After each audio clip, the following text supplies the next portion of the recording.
মুসলমান হওয়ার কারণে, ওর গায়ে আঘাত লাগার কারণে আমার কলিজায় আঘাত লাগবে, তার কারণ ওর শরীর আর আমার শরীরটা তো একই সুতোয় গাঁথা।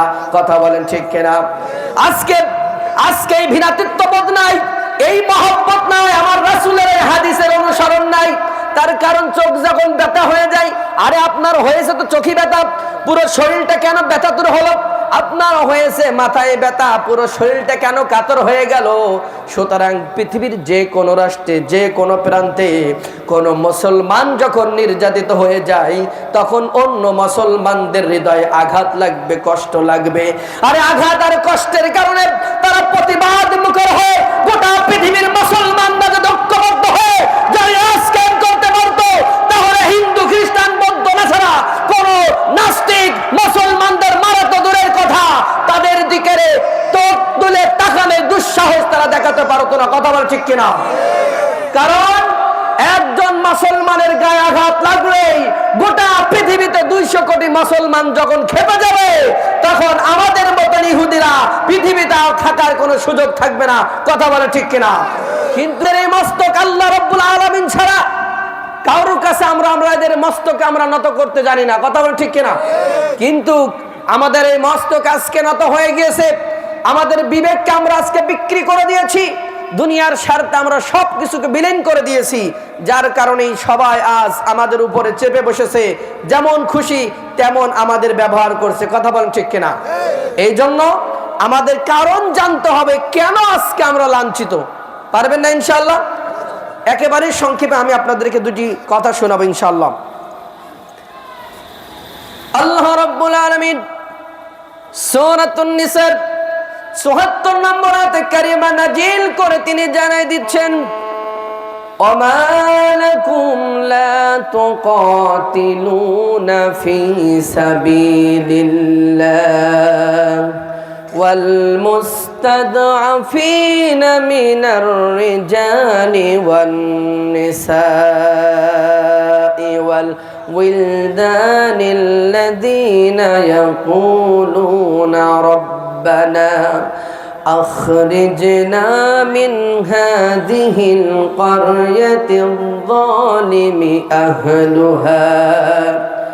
আল্লাহ রাব্বুল আলামিন গোটা পৃথিবীর মানুষদেরকে ডেকে ডেকে বললেন, আমার বান্দা বান্দিরা শোনো, তোমাদের কি হলো? ওমা লাকুম লা তুকাতিলুনা ফি সাবিলিল্লাহ, তোমাদের কি হলো? তোমাদের কি হলো? তোমরা আল্লাহর পথে যুদ্ধ করো না কেন? আল্লাহর পথে বের হলে না কেন? ওই সমস্ত পুরুষ, নারী আর শিশুদের জন্য যারা আমি রবের কাছে বলে ইয়াকুলুনা রব্বানা আখরিজনা মিন হাযিহিল ক্বরিয়াতিয যালিমি আহলুহা, আমার কাছে ওই পুরুষ, নারী আর শিশুরা ফরিয়াদ করে বলে, ওগো আল্লাহ, এই জালেম সম্প্রদায়কে আমাদের থেকে, এই জালেম সম্প্রদায় থেকে আমাদেরকে বের করে দাও, আর তোমার পক্ষ থেকে আমাদের জন্য একজন অভিভাবক নির্ধারণ করে দাও, আর তোমার পক্ষ থেকে আমাদের জন্য একজন সাহায্যকারী তুমি নির্ধারণ করে দাও।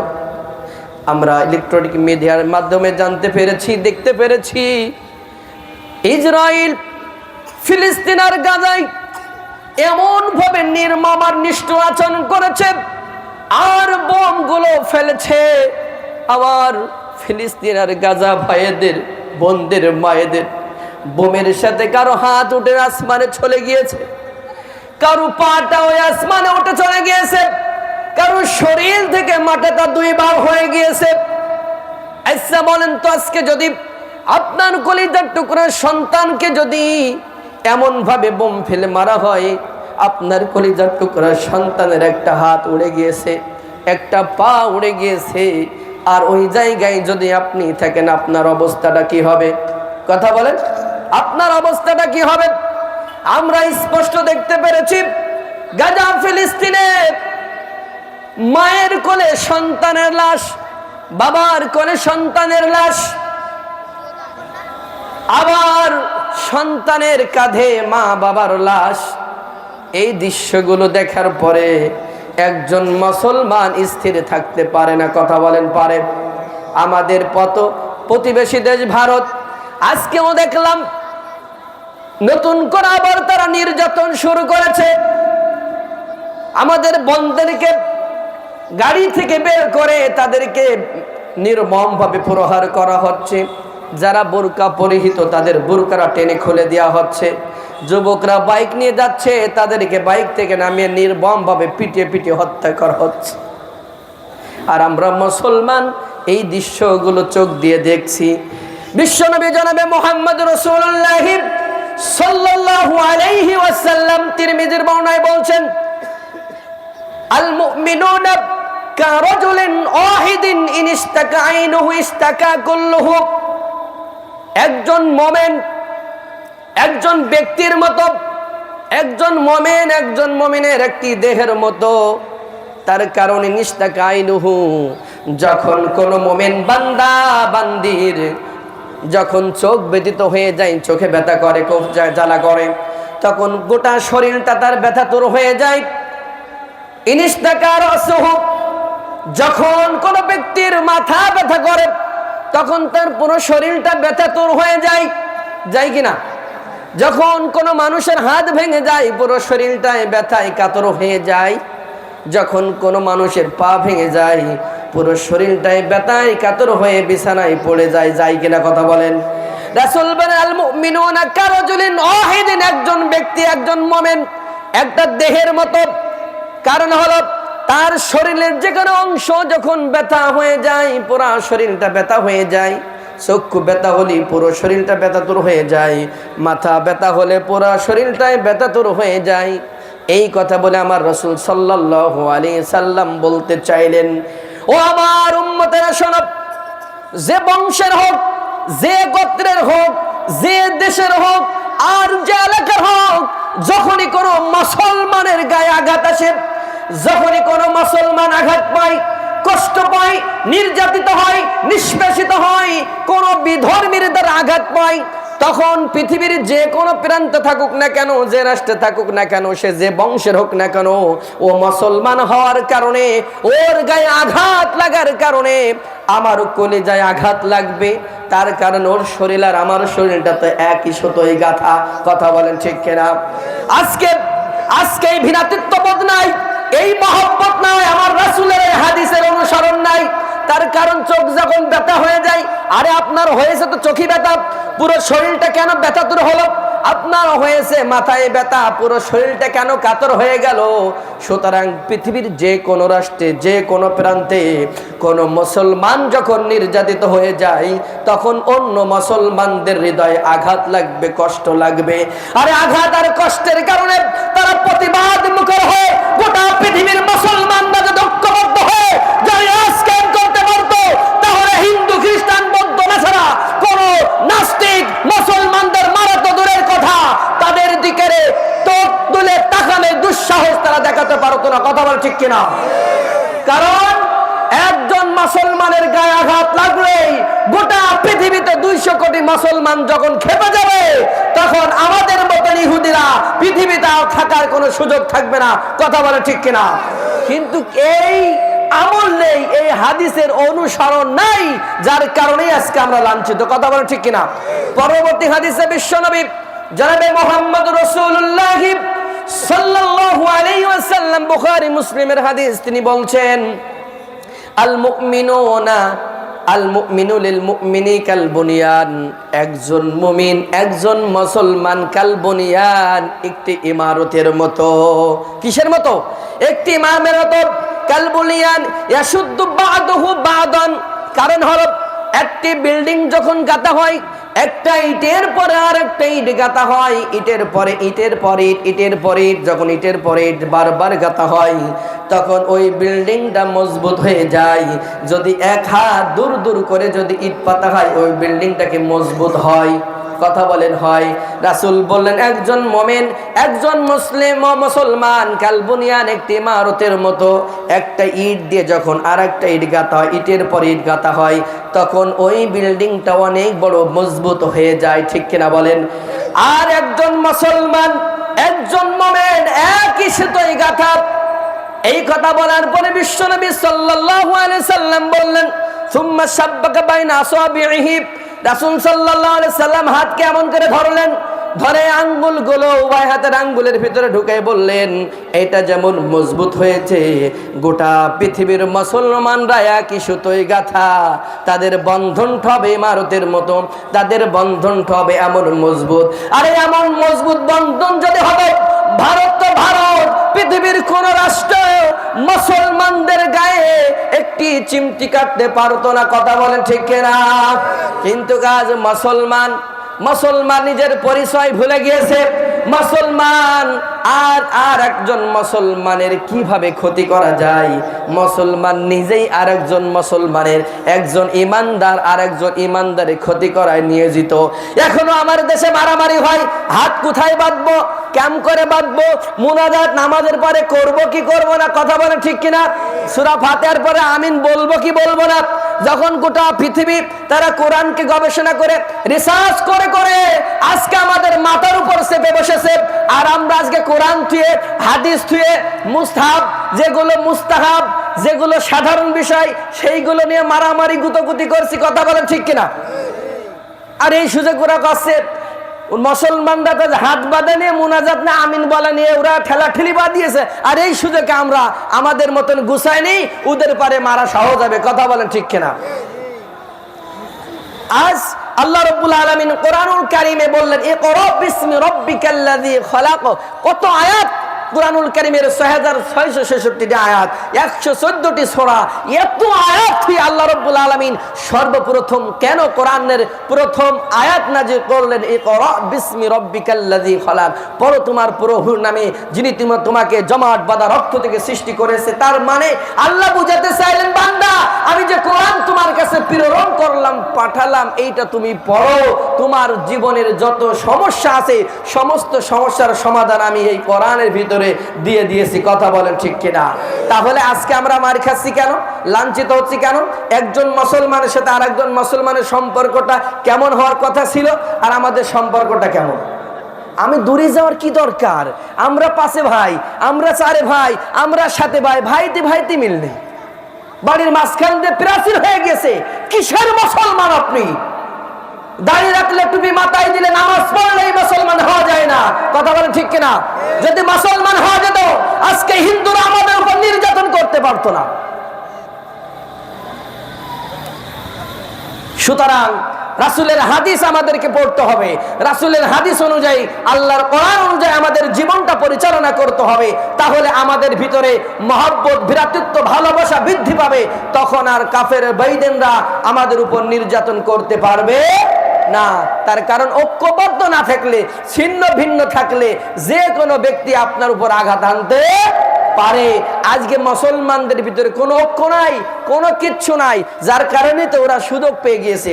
আল্লাহ রাব্বুল আলামিন এর আলোকে সূরাতুল তাওবার 38 নম্বর আয়াতে কারিমা নাযিল করে তিনি জানিয়ে দিচ্ছেন, ইয়া আইয়ুহাল্লাযীনা আমানু মা লাকুম ইযা ক্বিলা লাকুম ইনফিরু ফি সাবিলিল্লাহি সাকালতুম ইলাল আরদ। আল্লাহ সুবহানাহু ওয়া তাআলা গোটা পৃথিবীর ইমানদার মুমিন বান্দাদেরকে ডেকে বললেন, মা লাকুম ইযা ক্বিলা লাকুম, তোমাদের কি হলো যখন তোমাদেরকে যুদ্ধের জন্য অভিযানে বের হওয়ার কথা বলা হলো, তখন তোমরা কি করলে? সাকালতুম ইলাল আরদ, জমিনকে আঁকড়ে ধরলে, জমিনের প্রতি ঝুঁকে পড়লে। তাবুক যুদ্ধের সময় আয়াতে কারিমা নাযিল হয়েছে, সেই সময় ছিল প্রচন্ড গরম, আর সেই সময় ফলগুলো মৌসুমি, ফল পাকার একটা মৌসুমি ছিল। ঠিক সেই সময় তাবুক যুদ্ধের জন্য যখন ডাক দেওয়া হলো, তখন সেই সময় মানুষেরা দুনিয়ার প্রতি আকৃষ্ট হয়ে পড়লো, তাদের ফল মৌসুম পাকার সময় হয়ে গেছে, তারা আকৃষ্ট হয়ে পড়লো। আল্লাহ তাদেরকে ডেকে বললেন, তোমাদের কি হলো? তোমাদেরকে যুদ্ধের জন্য বের হতে বলা হয়েছে, আর তোমরা জমিনের প্রতি ঝুঁকে পড়লে কেন? তাদের উদ্দেশ্য করে আল্লাহ রাব্বুল বললেন, আরাদিতুম বিল হায়াতিদ দুনিয়া মিনাল আখিরা। আল্লাহ সুবহানাহু ওয়া তাআলা তিনি বলছেন, ও তোমরা দুনিয়ার জীবন পেয়ে পরকালের চাইতে তোমরা দুনিয়ার জীবন পেয়ে সন্তুষ্টি হয়ে গেলে। আল্লাহ বলছেন বান্দা দুনিয়ার জীবন পেয়ে কি তোমরা সন্তুষ্ট হয়ে গেলে? অথচ পরকালের তুলনায় দুনিয়ার জীবন একেবারেই নগণ্য। তোমরা দুনিয়ার জীবনটা পেয়েই তোমরা সন্তুষ্ট হয়ে গেলে, অথচ আখিরাতের তুলনায় দুনিয়ার জীবনটা একেবারেই নগণ্য, একেবারেই নগণ্য। বিশ্বনবী সাল্লাল্লাহু আলাইহি ওয়াসাল্লাম বলছেন, তোমরা যদি বিশাল ওই সমুদ্রের ভিতরে তোমাদের শাহাদাত আঙ্গুলটা ঢোকাও, প্রবেশ করাও, ওই আঙ্গুলটা ওঠানোর পরে ওই আঙ্গুলের মাথায় সামান্য 2-1 ফোঁটা পানি উঠবে। এই বিশাল সমুদ্রের মাঝে এই 1 ফোঁটা পানি যেমন একেবারে নগণ্য, সামান্য, ও আমার উম্মতেরা শোনো, দুনিয়ার জীবনটা প্রত্যেকটা মানুষের জন্য একেবারে সামান্য, নগণ্য। আমাদের দুনিয়ার জীবনটা কি স্থায়ী না অস্থায়ী বলেন? অস্থায়ী। মুহূর্তের ভিতরে আমরা কথা বলছি, এখানে আমরা এখন যারা আছি, হয়তো বা এমনও আছে, হতে পারে অনেকে আমরা ঈশার নামাজই পড়তে পারবো না। কারণ কি? আল্লাহ রাব্বুল বলেন, ওমা তাদরি নাফসুম বিআইয়ি আরদিন তামুত। আল্লাহ রাব্বুল বলেন, বান্দা তুমি জানো না কখন কিভাবে কোন অবস্থায় তোমার মৃত্যু হবে, তুমি জানো না। তার কারণ যে কোনো সময় যে কোনো মুহূর্তে আমার আপনার মৃত্যু হতে পারে। এই জন্য আমাদেরকে মৃত্যুর জন্য প্রস্তুতি নিতে হবে, আর আল্লাহর ডাকে আমাদেরকে সাড়া দিতে হবে। আল্লাহ রাব্বুল আলামিন বিশ্বনবী জনাবে মুহাম্মদ রাসূলুল্লাহ সাল্লাল্লাহু আলাইহি ওয়াসাল্লামকে ডেকে বলছেন সূরা আনফাল 65 নম্বর আয়াত, ইয়া আইয়ুহান নাবিয়্যু হাররিদিল মুমিনিনা আলাল কিতাল। হে নবী তুমি মুমিনদেরকে যুদ্ধের জন্য উদ্বুদ্ধ করো।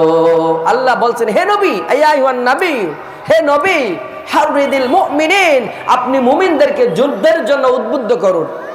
ইয়াকুম মিনকুম 20 সাবিরুনা আগলিবু মিয়াতাইন। হে নবী, আপনি যদি আপনার উম্মতের মধ্য থেকে যদি 20 জন মুমিন যদি ঈমানদার হয়, ধৈর্যশীল হয়, তাহলে আমি আল্লাহ রাব্বুল আলামিন তাদেরকে 200 জনের উপরে আমি তাদের বিজয় দান করব।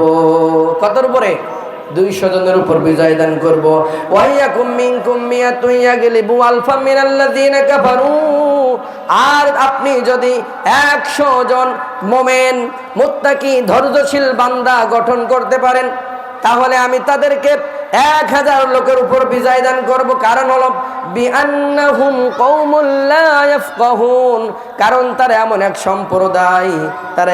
সম্প্রদায়, তাদের কোনো বোধ শক্তি নাই। আল্লাহ বলছে তারা এমন এক সম্প্রদায়, তাদের কোনো বোধ শক্তি নাই। ওদের যদি বোধ শক্তি থাকতো তাহলে এরা মানুষকে এইভাবে মারতে পারতো না। তার কারণ আপনি যদি 20 জন মোমেন ধৈর্যশীলকে আপনি তৈরি করতে পারেন, আপনাকে আমি 200 জনের উপর বিজয় দান করব।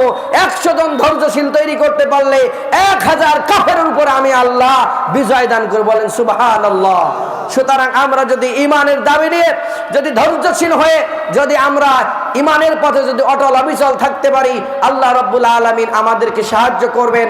সূরা মুহাম্মদ আল্লাহ রাব্বুল বলছেন, ইয়া আইয়ুহাল্লাযীনা আমানু ইন তানসুরুল্লাহা ইয়ানসুরকুম ওয়া ইউসাব্বিত আকদামাকুম। হে ঈমানদারগণেরা, তোমরা যদি আমার দিন প্রতিষ্ঠার কাজে আমি আল্লাহ রাব্বুল আলামিনকে সাহায্য করতে পারো, তাহলে আমি তোমাদেরকে সাহায্য করব।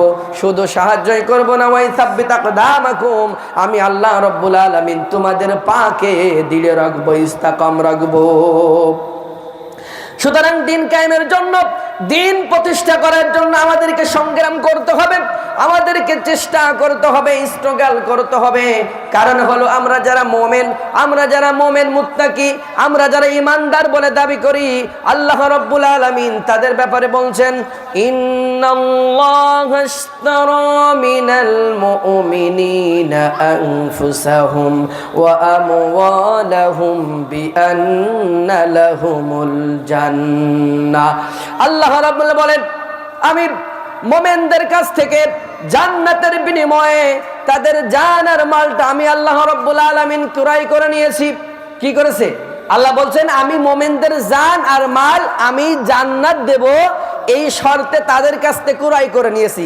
সুতরাং যিনি ঈমানদার বলে দাবি করবেন, যিনি মুমিন বলে দাবি করবেন, তার জান আর মাল আমার কাছে আছে, কিন্তু এটা আমার না, আল্লাহর দেওয়া আমানত। কি বলেন? আল্লাহর দেওয়া কি আমানত। আমানত রয়েছে, আল্লাহ রাব্বুল আলামিন যখন চাইবেন তখনই আমরা দিতে প্রস্তুত। যদি না দিই তাহলে আমানতের খেয়ানতকারী গুনাহ হবে কি হবে না? আপনি আমার কাছে 10,000 টাকা রাখলেন, কিছুদিন পরে এসে বলছেন ভাই আমি টাকা রাখিছিলাম, টাকাটা দেন। এবার আপনি যদি খেয়ে বসে থাকেন তাহলে কি হলো? আপনি কি আমানতদার হতে পারলেন? কথা বলেন, পারলেন? তা আল্লাহ রাব্বুল আলামিন আপনার জান আর মাল, আল্লাহ আপনাকে জান্নাত দেবে এই শর্তে জান আর মালটা কিনে নিয়েছে। কিন্তু যখনই যুদ্ধের জন্য, যখন আল্লাহর দিন আল্লাহর জমিনে প্রতিষ্ঠা করার জন্য যখন আপনাকে আমাকে আহ্বান করা হয়, তখন আমরা দুনিয়ার বিভিন্ন অজুহাত খুঁজি আর কই যে আমার এই সমস্যা সেই সমস্যা। ঠিক কিনা বলেন? কিন্তু এই কথা যদি আমরা বলি, কাল কিয়ামতের ময়দানে কিন্তু আমরা ধরা খেয়ে যাব, বাঁচার কোনো লাইন আমাদের থাকবে না। সময় যেহেতু কম, আমি আর লম্বা না করে একটি কারণ আপনাদেরকে বলেছি। গোটা পৃথিবীতে মুসলমান লাঞ্ছিত অবহেলিত কেন? একটি কারণ হলো আল্লাহ রাসূল বলছেন একজন মুমিনের দেহ একটি দেহের মতো। একজন মুমিন আর একজন মুমিন কি একটি দেহের মতো। যখন তার চক্ষু ব্যতীত হয় গোটা শরীর ব্যতীত হয়ে যায়, যখন মাথা ব্যতীত হয় গোটা শরীরটা ব্যতীত হয়ে যায়। একজন মুমিন একটি ইমারতের মতো। এই ঐতিহ্যবাহী হাদিস, এই আল্লাহ রাসূলের এই বক্তব্যকে, ভবিষ্যৎবাণীকে আমরা ভুলে গেছি। এই ভ্রাতৃত্ববোধ না থাকার কারণেই আজকে মুসলমানরা আমাদের উপর নির্যাতন করছে। 2 নম্বর যে কারণটি হলো, আল্লাহ রাব্বুল আলামিন কোরআনুল কারীমের ভিতরে সূরাতুল আলে ইমরানের 104 নম্বর আয়াতে কারিমার ভিতরে তিনি বলছেন, ওয়ালতাকুম মিনকুম উম্মাতুন ইয়াদউনা ইলাল খায়রি ওয়া ইয়ামুরুনা বিল মা'রুফ ওয়া ইয়ানহাউনা আনিল মুনকার ওয়া উলাইকা হুমুল মুফলিহুন। আল্লাহ রাব্বুল বলেন, ওয়ালতাকুম মিনকুম উম্মাতুন ইয়াদউনা ইলাল খায়র, অবশ্যই তোমাদের মধ্যে এমন একটি দল থাকা উচিত, অবশ্যই তোমাদের মধ্যে এমন একটি দল থাকা উচিত যারা মানুষদেরকে কল্যাণের দিকে ডাকবে, যারা মানুষদেরকে কল্যাণের দিকে ডাকবে আর সৎ কাজের আদেশ করবে, অসৎ কাজের নিষেধ করবে। যদি এই কাজটা করতে পারে, আমি আল্লাহ ওয়াদা করলাম, ঘোষণা করে জানাই দিলাম, ওয়া উলাইকা হুমুল মুফলিহুন, তারাই হলো সফল কাম। চিৎকার করে বলেন আল্লাহু আকবার। একই সূরার 110 নম্বর আয়াত কারিমার ভিতরে আল্লাহ রাব্বুল বলছেন, কুনতুম খায়রা উম্মাতিন উখরিজাত লিন-নাসি তা'মুরুনা বিল মা'রুফি ওয়া তানহাউনা আনিল মুনকারি ওয়া তু'মিনুনা বিল্লাহ। বলেন আল্লাহু আকবার। আল্লাহ রাব্বুল বলেন, কুনতুম খায়রা উম্মাতিন উখরিজাত লিন-নাস, আল্লাহ বললেন তোমরাই সর্বশ্রেষ্ঠ জাতি, তোমরাই সর্বশ্রেষ্ঠ উম্মাহ, তোমাদেরকে বের করা হয়েছে মানুষের কল্যাণে, সৎ কাজের আদেশ করবে আর অসৎ কাজের নিষেধ করবে। এই আয়াতের তাফসিরে আসছে বিশ্বনবী জনাবে মুহাম্মদ রাসূলুল্লাহ সাল্লাল্লাহু আলাইহি ওয়াসাল্লাম তিরমিজি শরীফের 3001 নম্বর হাদিসে তিনি বলছেন, এই সৎ কাজের আদেশ আর অসৎ কাজের নিষেধ যারা করবে, এদের 70টি দল অতিবাহিত হয়েছে। 70টি দলের ভিতরে সর্বশ্রেষ্ঠ উত্তম হবে তারা, সবচাইতে সর্বোত্তম জাতি উম্মত হবে তারা যারা সৎ কাজের আদেশ দেবে আর অসৎ কাজের নিষেধ করবে। কি করবে? সৎ কাজের আদেশ অসৎ কাজের নিষেধ যারা করবে, এরাই হলো সর্বশ্রেষ্ঠ উম্মাহ, এরাই হলো সর্বশ্রেষ্ঠ জাতি। এর চাইতে শ্রেষ্ঠ জাতি আর পৃথিবীতে হতে পারে? একই সূরার ভিতর আল্লাহ রাব্বুল বলছেন, يؤمنون بالله واليوم الآخر ويأمرون بالمعروف وينهون عن المنكر ويسارعون في الخيرات وأولئك من الصالحين চিৎকার করে বলেন আল্লাহু আকবার। আল্লাহ রাব্বুল বললেন যারা পরকালের প্রতি ঈমান এনেছে, আমি আল্লাহর প্রতি ঈমান আনার পরে যারা সৎ কাজের আদেশ করলো আর অসৎ কাজের নিষেধ করলো আর ভালো কাজের জন্য নেককার কাজের জন্য প্রতিযোগিতা করলো, উলাইকা মিনাস সালিহিন, তারা হলো নেককারদের অন্তর্ভুক্ত হবে। আজ আমার সমাজে সৎ কাজের আদেশ যদিও বা আছে, অসৎ কাজের নিষেধ আমার সমাজে নাই। আছে? এই কথা বলেন আছে? আজকে যদি অসৎ কাজের নিষেধ থাকতো তাহলে পাড়ায় মহল্লায় গাজার আড্ডা, ইয়াবার আড্ডা, হিরোইনের আড্ডা থাকতো না। কথা বলেন ঠিক কিনা?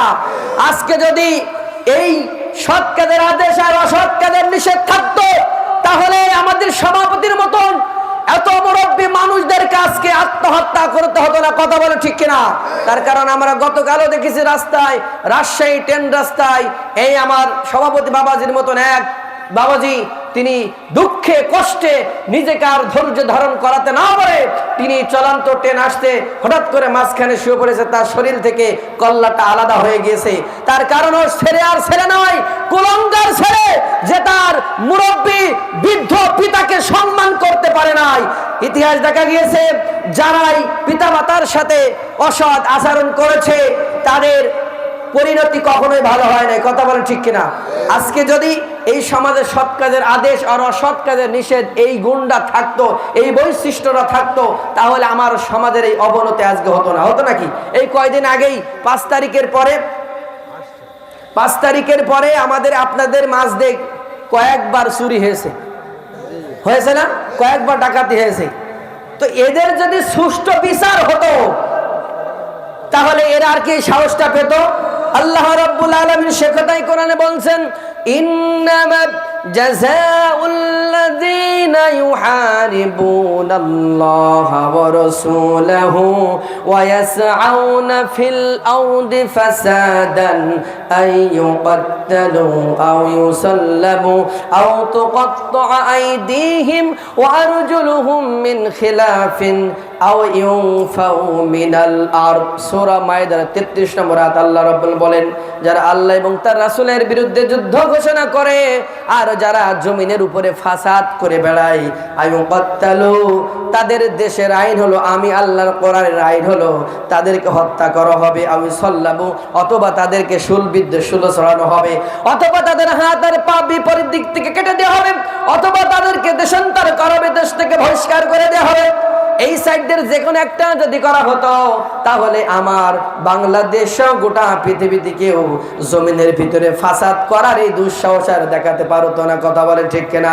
তার কারণ সৎ কাজের আদেশ আর অসৎ কাজের নিষেধ না থাকার কারণেই আজকে মুসলমানদের উপরে বিভিন্ন গোত্রের লোকেরা নির্যাতন স্টিম রুলার চালাচ্ছে। কথা বলে ঠিক কিনা? আজকে আমরা কোথায় আছি? আজকে আমরা সৎ কাজ বলতে কিচ্ছু বুঝি না, আমরা অসৎ কাজের নিষেধ আমরা বুঝি না। অথচ রাসূল সাল্লাল্লাহু আলাইহি সাল্লাম বলছেন, লাইসা মিন্না মান লাম ইয়ারহাম সগীরানা ওয়া লাম ইয়াক্কির কাবীরানা ওয়া ইয়ামুরু বিল মা'রুফ ওয়া ইয়ানহাউনা আনিল মুনকার। তিরমিজি শরীফের বর্ণনায় বিশ্বনবী সাল্লাল্লাহু আলাইহি ওয়াসাল্লাম বলছেন, যে ব্যক্তি সে আমার দলভুক্ত নয়, সে আমার অন্তর্ভুক্ত নয়, যে ছোটদের স্নেহ করে না, বড়দের সম্মান করে না, সৎ কাজের আদেশ দেয় না, অসৎ কাজের নিষেধ করে না, সে আমার দলভুক্ত না। বিশ্বনবী দলভুক্ত যদি আপনি না হন তাহলে আপনার নামাজ, হজ, যাকাত থেকে জান্নাত যাওয়া যাবে? এই কথা বলেন যাবে? তাহলে আজকে আমাদের সমাজে দেখেন ছোটদেরকে স্নেহ করা হয় না, আর যারা মুরব্বী, যারা বৃদ্ধ, যারা বয়স্ক, তাদের সম্মান তো নাই, সম্মান বলতে কিচ্ছু নাই। এখন উস্তাদের গার পাতে সাইকেল চালিয়ে চলে যায়। আমাদের বয়স তো অল্প, আমরাই দেখেছি, আমরা নিজেরাই উস্তাদের দেখলে সাইকেল তেলে অনেক দূরতে অনেক কোল দিয়ে সম্মান দেখে যেতাম। আর এখন উস্তাদের গার পাতে যেতে পারলে ভালো হয়, আর উস্তাদ দেখলে গিয়ার বাড়ায় দেয়। কথা বলেন ঠিক কিনা? গিয়ার কি করে? বাড়ায় দেয়, সম্মান নাই, কোনো সম্মান নাই, বড়দের সম্মান করে না, ছোটদের স্নেহ করে না, আর সৎ কাজের আদেশ অসৎ কাজ নিষেধ না দেওয়ার কারণে আজকে আমরা দিন দিন আমাদের সমাজ খারাপের দিকে ধাবিত হয়েছে। কথা বলে ঠিক কিনা? যদি এই কাজগুলো আমরা করতে পারতাম তাহলে আমাদের সমাজ অনেক আগেই পরিবর্তন হয়ে যেত। সম্মানিত উপস্থিতি, স্বল্পতার কারণে আমি আপনাদেরকে যতটুকু কথা শুনেছি, আল্লাহ রাব্বুল আলামিন এই কথাগুলো যিনি বলেছেন, যিনারা শুনেছেন, উভয়কে আমল করার তৌফিক দান করুন। আমি একেবারে 2 মিনিটের ভিতর আপনাদেরকে আজকের এই মাহফিল থেকে, আমার আলোচনা থেকে আমি আপনাদেরকে 4টি শিক্ষা নিয়ে বাড়ি যাওয়ার জন্য আবেদন করছি, বিনীতভাবে অনুরোধ করছি। 1 নম্বর শিক্ষা আজকের মাহফিল থেকে নিয়ে যাবেন। আমরা তো মাহফিল ফিরেই শুনি, এই যারা মাইক ডেকোরেশন ভাইরা আছেন এরা তো প্রতি বছর মনে হয় 200 করে মাহফিল শোনে, কিন্তু মাহফিল শুনে কাজে দেয় না। যারা মাহফিলে কাজ করে এই ভাইরা কেউ নামাজ পড়ে না। এই কথা বলো ঠিক কিনা? এই যারা মাইকে সেটা কাজ করে, ভাই কষ্ট নেন না, বাস্তব কথা, যেটা বাস্তব কথা। যারা মাইকের কাজ করে, আল্লামা মামুনুল হক, আজহারি সাহেব, আমির হামজা, সবচেয়ে বড় বড় টপলেটের বক্তাদের ওয়াজও তো তারা শোনে, আমরা যেতে পারি না। কিন্তু যারা মাইকের লোক তারা তো যায়, তাদের তো অগ্রাধিকার সামনে বসার।